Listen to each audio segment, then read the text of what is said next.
ना तो ज्ञान मार्ग में जा सकता है और ना तो भक्ति मार्ग में जा सकता है। अर्थात भोग भक्ति में और ज्ञान में, भक्ति में और ज्ञान में। गुरु जी लोग पढ़ाते हैं, बच्चे को, पढ़ने वाले बच्चों को कहते हैं, ने समझाया कि अल्प भोजन, श्वान निद्रा, विद्यार्थी सुलक्षण। पढ़ने वाले बच्चों को कितना भोजन करना चाहिए? अगर 2 रोटी खाने की इच्छा तो एक ही खाए, उसके स्वास्थ्य पर कोई प्रभाव नहीं जाने वाला। सोए कैसे? बड़ी मधुर नींद में श्वान सोया हुआ है। श्वान मतलब सब नहीं जानते होंगे, भैरव जी अर्थात कुत्ता महोदय, और उसके बगल से कोई निकल जाए वो जाग जाता है। पढ़ने वाले छात्रों का जीवन ऐसा होना चाहिए कि अल्प भोजन, श्वान निद्रा, विद्यार्थी सुलक्षण, और ठास भोजन, चाप निद्रा, विद्यार्थी कुलक्षण। ये शास्त्रों का ज्ञान है। तो भक्ति मार्ग में भोग मार्ग, ज्ञान मार्ग में भोग मार्ग ये सफल नहीं होने देता। इसलिए हे राजन, परमात्मा में मन लगाने के लिए, आपको मोक्ष गति प्राप्त करने के लिए इन सबको त्यागना होगा, और तब जाकर के आपको मुक्ति अवश्य प्राप्त होगी। और फिर कहा कि परिचित, कुछ लोग ऐसे भी हैं कि जिनकी अपनी कामना होती है, इच्छा होती है। जो व्यक्ति, देखिए शास्त्रों का वर्णन, शास्त्र कहते हैं कि आपको क्या चाहिए, समस्त समाज को, मानव जगत को क्या चाहिए, जिसको जो चीज चाहिए ठाकुर जी की इच्छा के अनुसार कोई पूर्ण नहीं है। आज किसी और हर आदमी सुखी नहीं है, कोई तन दुखी, कोई मन दुखी, कोई धन मिल रहा तो साथ, किसी के बड़ा धन है तो कोई खाने वाला नहीं, और किसी के खाने वाले को तो संसार वाला, कोई चलाने वाला नहीं। तो महाराज सुखदेव जी परीक्षित से कहते हैं कि देखो परीक्षित, ब्रह्म तेज का जो इच्छुक हो उसे बृहस्पति भगवान की पूजा अर्चना करनी चाहिए। जिसे इंद्रियों की शक्ति की कामना हो वो इंद्र की पूजा करे, संतान की कामना जिसे हो वो प्रजापति की पूजा अर्चना करे, लक्ष्मी जिसे चाहिए वो माया देवी की पूजा अर्चना करे। माया देवी कौन है? आदि शक्ति भवानी, आदि शक्ति माता दुर्गा, जगदम्बिका, पराम्बा, नवस्वरूप, प्रथमम शैलपुत्री च द्वितीयम ब्रह्मचारी, तृतीयम चंद्र घंटे कूष्मांडे, चतुर्थकम अष्टम खष्टे माते, सप्तम कालरात्रि महागौरी शास्त्रम। अर्थात माता दुर्गा की पूजा जिनको लक्ष्मी चाहिए करनी चाहिए। तेज चाहिए तो अग्निदेव की पूजा करें, धन चाहिए तो वसुओं की पूजा करें। धन में और लक्ष्मी में दोनों में अंतर है, दोनों में अंतर है। जिस घर में लक्ष्मी मैया का वास है उस घर में 1 रुपया नहीं हो, पर भगवान की बड़ी कृपा होती है, वो परिवार बड़े सुंदर तरीके से चलता है। समझ गए होंगे लक्ष्मी कौन है? अर्थात जगत की माताएं, बहन, बेटियां, बहू, ये सब लक्ष्मी ही तो हैं। तो धन में और लक्ष्मी में दोनों में अंतर है। धन भौतिक पदार्थ है, दोनों में बड़ा अंतर है। वसुओं की सेवा करें, वीरता की कामना हो तो रुद्र भगवान की अर्थात भगवान शंकर की पूजा करें, और अन्न के लिए अदिति देवी की पूजा करें। स्वर्ग की प्राप्ति करने के लिए देवताओं की, राज्य के लिए विष्णुदेवों की, आयु के लिए अश्विनी कुमारों की, और समस्त मनोकामनाओं की पूर्ति के बारे में समझाया। और कहा कि वंश परंपरा के लिए पितरों की, अर्थात अगर वंश परंपरा नहीं चल रही हो तो अपने पितरों की पूजा करें, अवश्य वंश चलना शुरू हो जाएगा।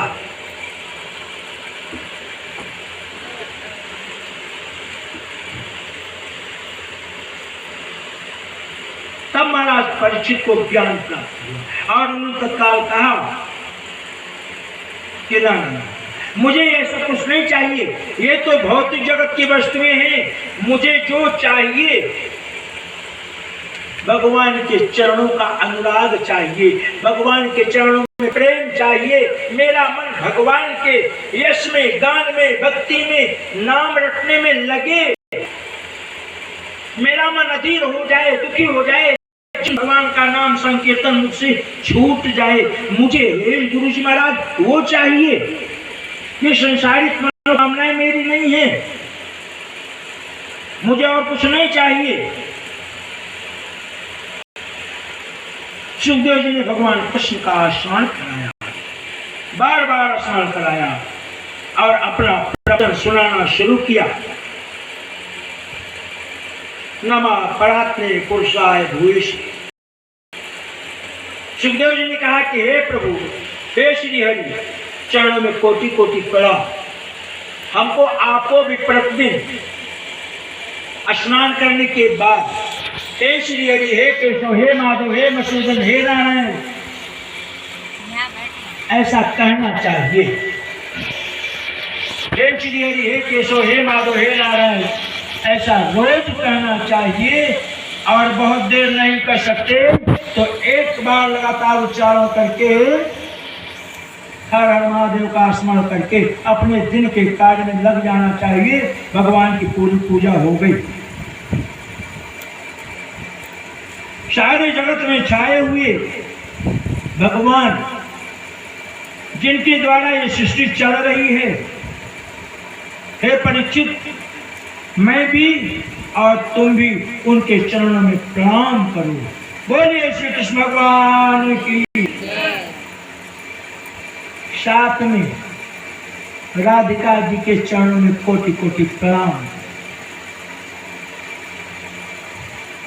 क्यों कि राधा जी सुखदेव जी के गुरु हैं। कुछ लोग तर्क और कुतर्क, धुंधकारी और दुजली की तरह करने वाले, उनका और कोई काम नहीं।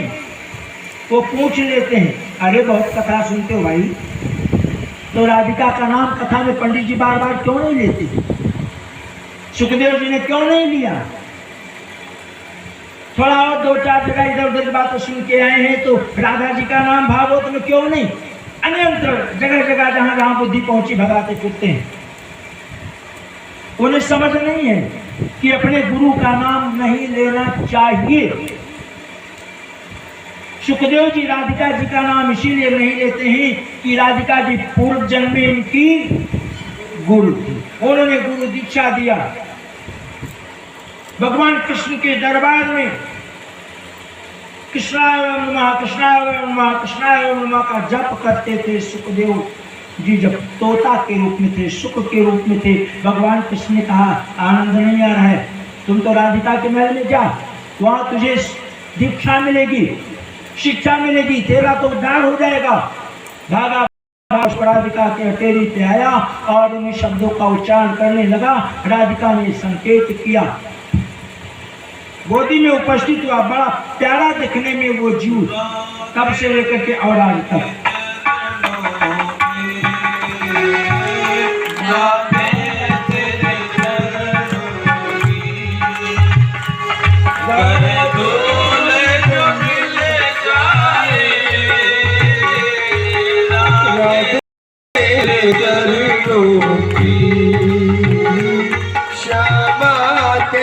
चरणों की अगर दूर जो मिले जाए, सच कहता हूँ राधे जी, सच कहता हूँ राधे, मेरी तकदीर बदल तेरे चरणों की। हाँ सुनता हूँ तेरी रहमती, दिन रात बरसती है। वो सुनते हैं तेरी रहमत, दिन रात बरसती है।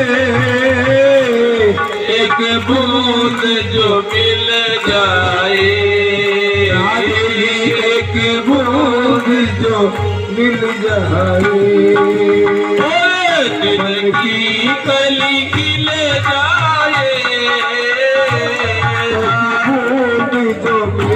जाए,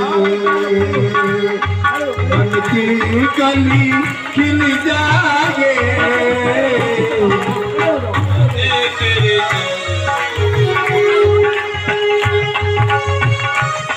ये मन बड़ा चंचल है, कैसे तेरा भजन करूं। कोई मन बड़ा चंचल है, कैसे भजन करूं, जितना इसे समझाओ राधे जी, जितना इसे समझाओ उतना ही मचलता है। राधे घर धूल जो मिल जाए,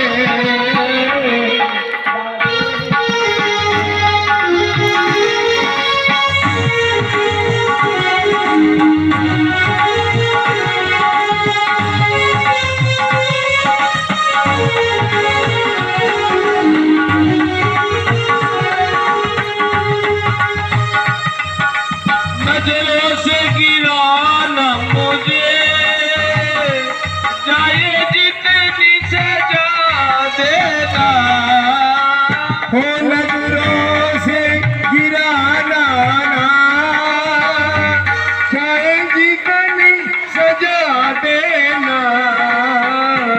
नजरों से जो गिर जाए राधे, नजरों से जो गिर जाए, मुश्किल भी समझ पाए, नजरों से जो गिर जाए।